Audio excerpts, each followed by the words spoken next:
हम सब हाइकिंग के लिए पुरजोश थे, लेकिन हमारे साथ एक दोस्त ऐसा भी था जो चलने के मूड में बिल्कुल नहीं था। बस कहते जा रहा था, यार मैं थक गया हूँ, कब पहुँचेंगे? किसी के पास गाड़ी है? सब हंस रहे थे, कहते थे, ओ भाई ये हाइकिंग है, गाड़ी नहीं चलेगी यहाँ। लेकिन वो बंदा मुसलसल पीछे रह रहा था, रुक रुक कर सांस ले रहा था, जैसे 10 किलोमीटर दौड़कर आया हो। अब किस्मत का खेल देखिए। रास्ते में अचानक हमें एक खूबसूरत सा घोड़ा नजर आया, जो शायद किसी मकामी चरवाहे का था। सारा ग्रुप हैरान हो गया। और उस सुस्त बंदे की तो जैसे लॉटरी निकल आई।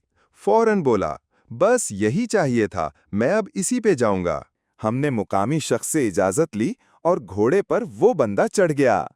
जैसे ही सवारी शुरू हुई, उसके चेहरे पर खुशी देखने वाली थी। कहने लगा, बस अब आप लोग पैदल चलें, मैं तो वीआईपी बन गया हूं। हम सब कहकहे लगा रहे थे। किसी ने कहा, भाई तू पैदाइशी शहजादा है।